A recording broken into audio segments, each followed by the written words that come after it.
right, on today's episode of Meet the Coach, we got Coach Matt Merritt. He is the Associate Head Coach, run game coordinator,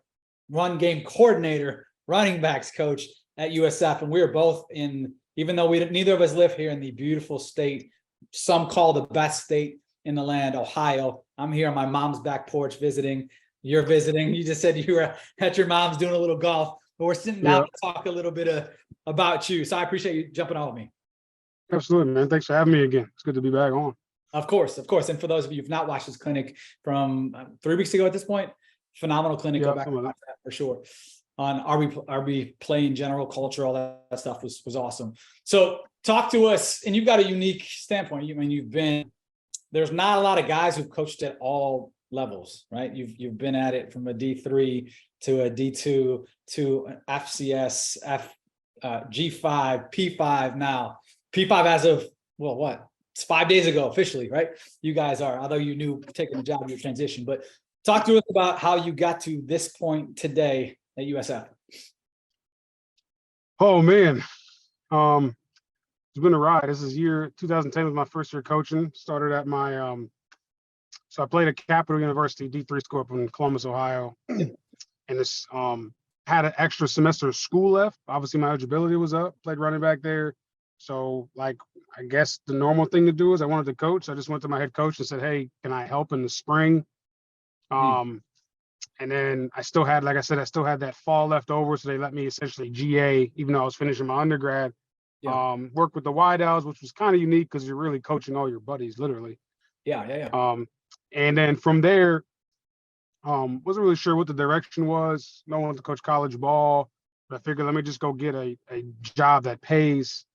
So I emailed every high school in Central Ohio and heard back from 5, interviewed with a couple of them, and then ended up being a running backs coach and special teams guy at St. Charles Prep.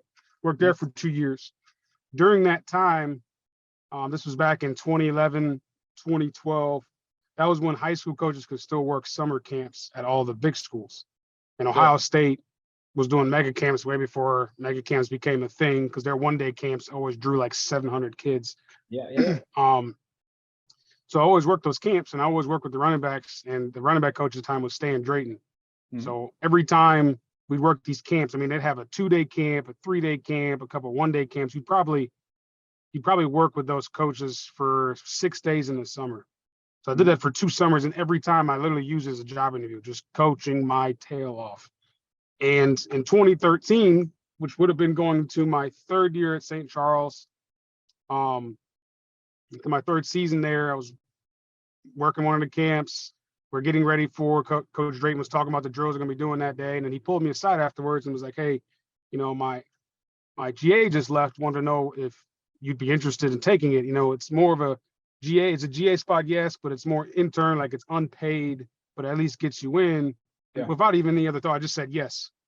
He's like, well, it doesn't pay. You probably should talk over with your family, your girlfriend. I was like, nope, don't care. Yes. When do I start? So he walked me down to the equipment room, gave me a hot jacket. I was coaching Ohio State. It's just crazy. Which is funny. It's the only decision I've ever made in my life without consulting my who was my girlfriend at the time, now wife, my wife, Brittany. Needs to say she didn't care. I didn't want to like sleep on it, and the next day you say, I found somebody else. Exactly. So at that time, so obviously you're coaching high school ball, you're making whatever your stipend is, not much, right? Did you have a full-time job then as well? Were you like actually had a? I was a middle school teacher. I was a 7th grade social studies teacher. So you had a job in insurance, presumably, and then you go like, all right, I'm doing this free stuff. Makes sense. And which obviously everyone thought, everyone on the outside thinks it's crazy, and but I just went out on faith. It's like this opportunity came about. I'm going to do it. If it doesn't work out, at least I can always say I tried. So worked for him for 2 years. And then in the 3rd year at Ohio State in 2015, I got promoted to GA, worked with the receivers. It's the only year I actually worked full-time with receivers. I know I did a little bit at Capital, but it's the first year I actually worked with receivers. So GA that year is obviously the year after we won the Natty, which is cool. And then from there, time was up. I was ready to go coach. So talking to Stan all the time, and even Tom Herman back then as well, and some of the other coaches, they said, you got enough connection. At the end of the day, the biggest thing is just to coach, because it's all good to be at a P5 and to be a GA or to be an analyst, but like the biggest thing is they want to know, can you recruit and coach on your own? So they said, enough people, just go get a job and then you'll work your way back up just through the connections that you have. So I went and took a D2 job at Ohio Dominican. Really loved my time there. Special teams coordinator right off the bat, which was a good learning experience for me. Did that for a year. And then after the 2016 season, that December, so actually let me backtrack you really quick. And I'm kind of telling this for any younger coach that listens to kind of the eagerness to try to get in. So when I was finishing up my GA, same thing, trying to find a job. So IUP at the time, Indiana University, Pennsylvania, the head coach was Kurt Signetti. And they had a restricted earnings receiver job open.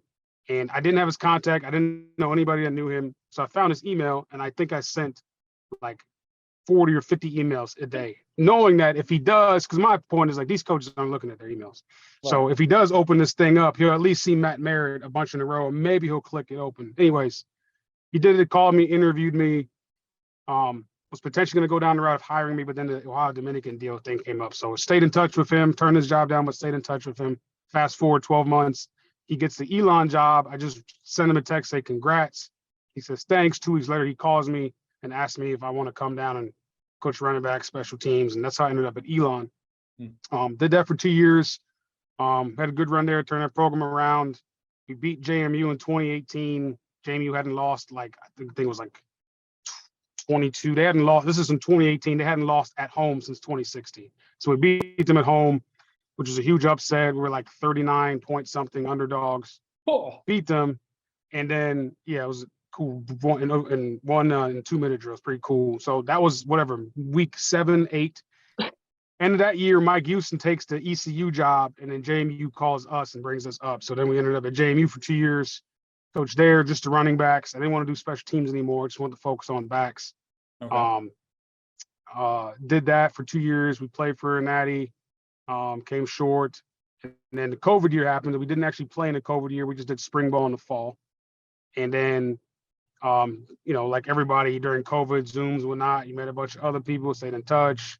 And then that December, UCF at the time, Central Florida, team up I-4, our rival, former rival. And we're not in the same conference anymore, so I don't know if it's still a rival, but I'm going to say yes to not upset the Bull Nation. Anyways, Alex Golish, I was given his contact by somebody, and they said that the running back coach there is getting ready to leave. It's not out yet. You should reach out. So I cold texted Alex Golish. Didn't know him. Cold texted him. The text even said, I know you don't know me. I know it's unorthodox. I just asked him just for a phone call. I just want to talk. That's all. He texted me back, said we talk after the bowl game. We did. They interviewed me, thinking with 2 or 3 rounds, and they ended up hiring me. So I get down there January 6th, 7th, whatever it is. And then 3 weeks later, I haven't even moved down there. I just signed a lease on a house in Orlando. 3 weeks later, Josh Heupel gets hired at Tennessee. Everyone goes. And then I was kind of in that weird situation. I was just FCS. Now they're in the SEC. So kind of they thought it was best to listen. We're going to bring you, make you senior analyst, and then, at least get in it and whatnot. And then there'll be upward mobility here, elsewhere, obviously. Boom. So did that for a year, then got the Georgia Southern job. A year later, Clay Helton called me, did that for last year. And then obviously this past year, me and Alex Golish got pretty close during that time. Even when I was his analyst there, I helped, worked hand in hand with him and everything else. So when he got the South Florida job, then he called me and brought me down. So it's kind of how I got to this point, which is, it goes against, I've been unbelievably fortunate and lucky. I don't take it for granted, but it goes against everything that people tell you as far as you got to know somebody.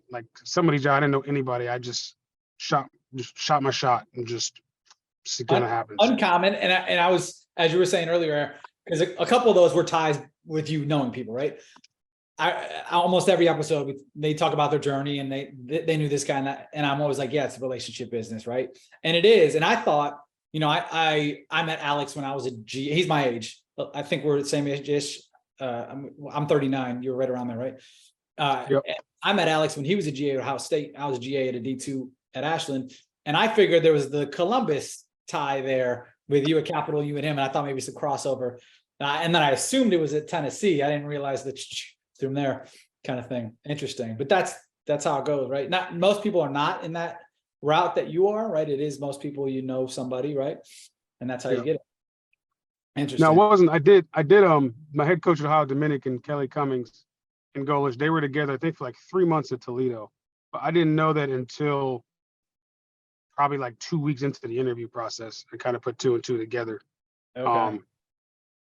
Interesting. But the initial piece of it, texting it, like we did not know, even our first phone conversation, didn't know anything about anybody. So it was interesting. It's a shot, right? That's right. Good lesson in that way too. All right, well, cool. So there's the journey. Now now it's yours. We started this young buck who's shooting 50 emails to people trying to get in front of them, but now you're a veteran in the game and you've molded your philosophy, and you talked a lot about that on our clinic. But just reiterate a little bit about how you feel your coaching philosophy, or what your coaching philosophy is.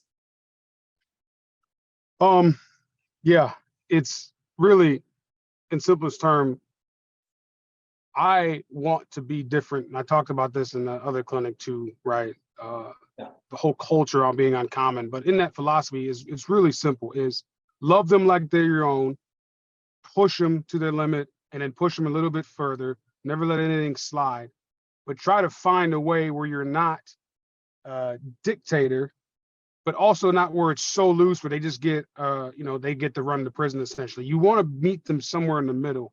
So my philosophy has always been, man, I'm going to be really hard on them. I'm going to give them a lot of freedom to make some choices in the room, knowing that I, at the end, have the final say in everything else. But at the core of all of that is just to love them, love them, love them. That's something I learned along the way.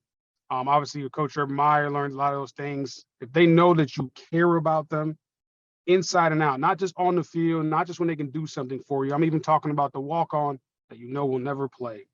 If they know that you care about them, they'll do anything for you, and vice versa. So the philosophy is simple as love them like they're your own, push them like your own, never let anything slide, and have them be great in everything that they do.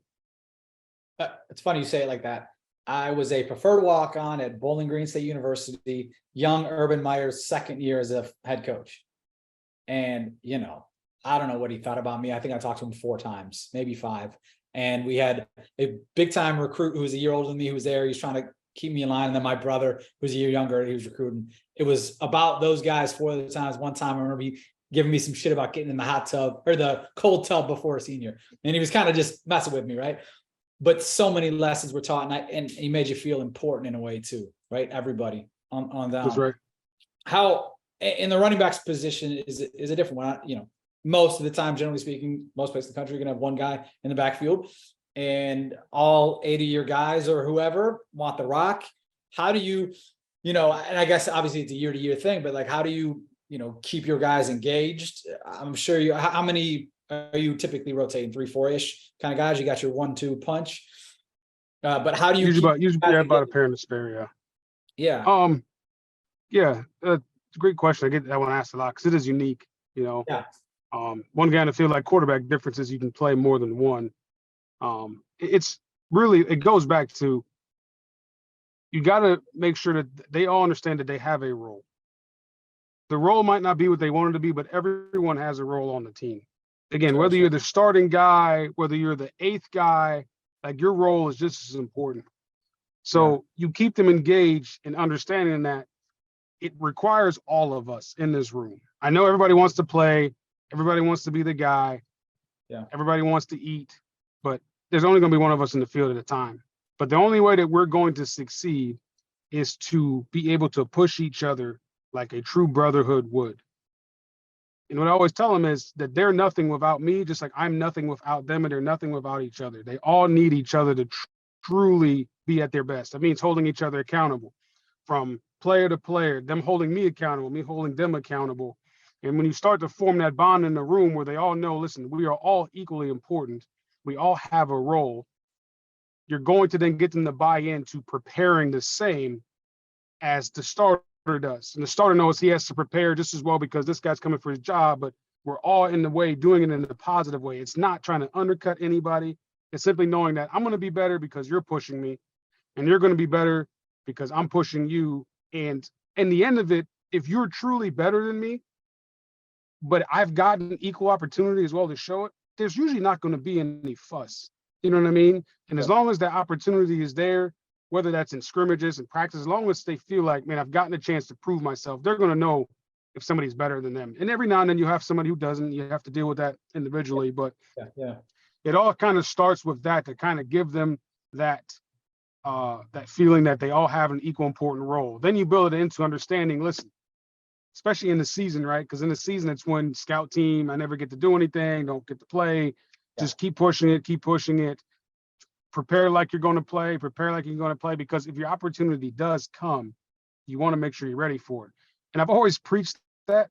And it was awesome that last year that actually came to fruition at Georgia Southern, because we're going into App State.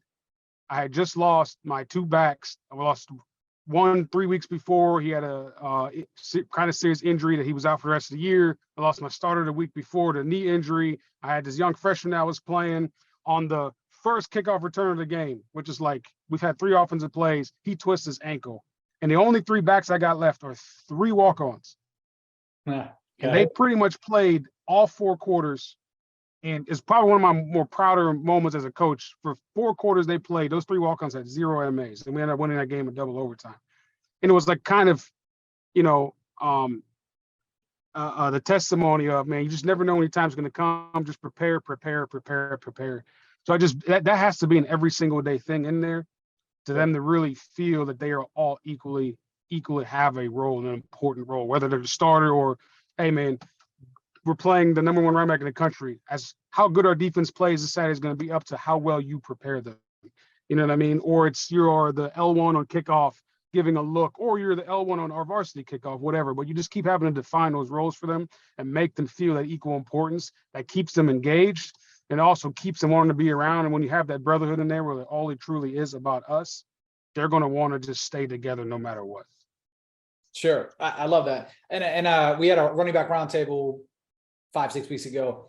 And I remember Nate Cole from Toledo, he talked about, he was their NFL liaison. I think he still is, actually. But he was talking about how a scout asked him about one of the guys. So what's his 4th down value? And then, now he's taken that and he was like, well, I don't know what his 4th. Like that was kind of his thought at the time. But now it's like, well, here's another place. And obviously, that as a running back, a lot of running backs play special teams and whatnot. But like, he's emphasized that with his guys and the importance of playing special teams for not just now, but in the future. And what can that mean for you? And that, again, that's a way to keeping guys engaged and, hey, I'm playing and I'm running out on kickoff, and maybe they're the kick returner and stuff like that too. So, but I like that. I like that you also brought up the special teams aspect. What is there anything specifically you this offseason have worked on, either yourself as a coach or with your guys specifically? And obviously it's new for you with the guys, but in general. Yeah, normally I would have time to study all kinds of opponents, because obviously we're in year 1 and implementing the offense. It's been a lot of just our stuff. So I've really just spent a ton of time this season teaching ball to my guys, just understanding of what does zone scheme mean, what does gap scheme mean, the difference between power and counter, the ins and outs of our 6-man protection. In the springtime, you're really, just installing. In the summer, I've had a little bit more time where I've really just spent time teaching them the game. I've always wanted my backs, and it's kind of a personal thing, like mission, I guess, of mine. Haven't been around it so long, and I could be wrong, but this is how I've always felt. The misconception that running backs are stupid. Like I hear it all the time. Anyone can play running back. Like it's easy. And it always used to piss me off. So just to get them to understand that they will learn whatever you're willing to teach them. And I've always felt it was unique that the running backs are the only ones on the field that have the same viewpoint as the quarterback. We see everything they see. So why not teach them the exact same way? Depending on the system that you're playing, and like obviously we're up-tempo deal, so stuff a little bit different. I've been in systems where we're a little bit slower. Like in those systems, a little like JMU, for example, they were able to make, by the end of it, they were able to make the same ID calls as the quarterback and protections, being able to teach them the same way, because why not? They see it the same way. You know what I mean? So, and I know there's a bunch of teams, like I know in Dino Baber system. I believe it is the running back actually makes the protection calls at the line. Okay. But I've always gone about teaching them that standpoint, just from a quarterback's viewpoint. But the only way you can do that is you got to, off the field, teach them ball. Why is what's happening, what actually means when the guy is rotating or if he's capping a defender, how does that affect the run fit, obviously pressures, everything else that you can imagine. So that's what I spent this really entire offseason on with them. Sure. And I guess that ties into my next question. I was going to ask you is like, what's one thing you think coaches should focus on teaching more? Maybe it's that, like empowering your guys to understand the protections and things and not treating them like a dumb running back. There's dumb guys and there's smart guys at every position. I think we all know that at this point, right? A dumb guy, whatever a dumb guy means, whatever a smart guy means, but there's, we have that at every position. There's not genius as a quarterback either. Right. But is that, I guess, the thing that you think if you would teach other running back coaches, young running back coaches, like focus on that? Or what do you think's a thing a lot of guys overlook?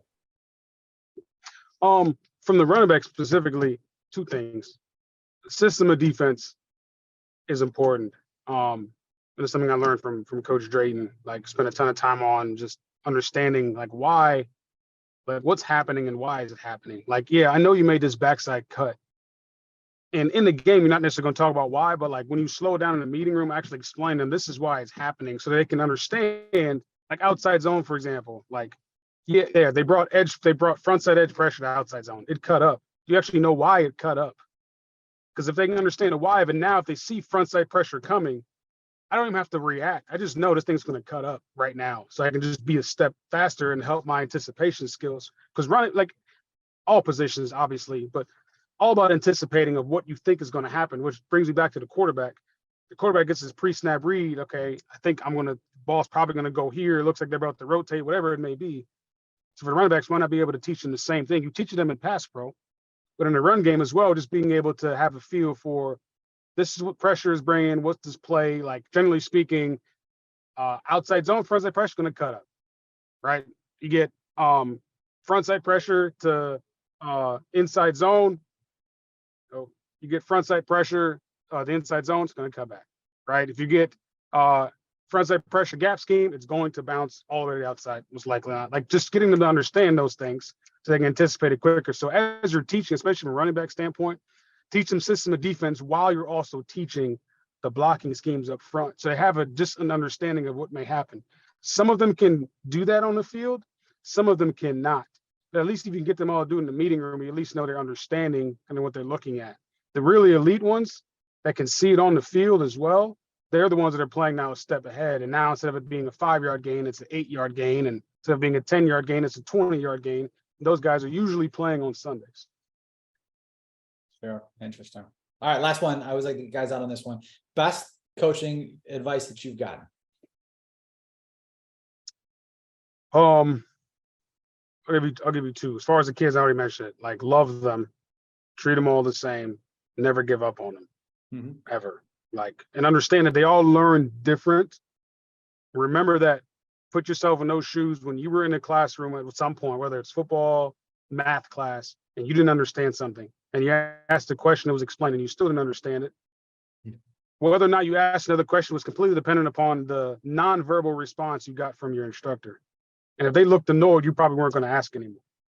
Sure. Yeah. So for me, it's always about never show that you're annoyed, even though you might be. We're all humans, but never show that nonverbal negative body language because you want them to be able to ask questions always, even if they don't understand. Even tell your other guys, hey, you don't need to clown him just because he's struggling right now. There's going to be another time you're going to struggle just as much on something. So everyone is different. It's a safe place. We're all trying to learn. It's all good. Right. And if it goes on too long, then let's say, hey, I'll get you after the meeting. Let's move on for everybody else. And you and I can talk one-on-one. Right. On the outside of it, just from a coaching standpoint, as in this profession, quality of life is more important than anything else. I've always been told that and believe that now that I have 2 kids, I got 2 kids under 2, I got a 2-year-old and a 6-month-old. Like quality of life is important, and make sure that you're working for people that care about family time and stay away from people that if it's anything to do with your family, they get like, yeah, but you gotta be here. If it's like, hey, my son's got to go to the hospital. And most people are inherently good like that, but that quality of life, you want to make sure there's time to see the kids, which means that, man, if I'm at the office a lot because I have a grinder, which is fine, at least allow my kids to be able just to, on a Tuesday morning, pop up to say hi, me say, I'm going to run out and say hi for 5 minutes. Yeah. You know what I mean? Those two things are uber important. And then this is more for young coaches because it's easy to do. Never chase money. I know it's crazy. There's so much money in this profession. Don't chase money. Like, money is a part of it, no doubt. Be lying here and say if it wasn't. If you make your decisions solely on money, you're going to make more bad decisions than not. I think that's great advice. I was just talking to somebody yesterday about that. But Coach, I appreciate the time. Thanks again for jumping on with us.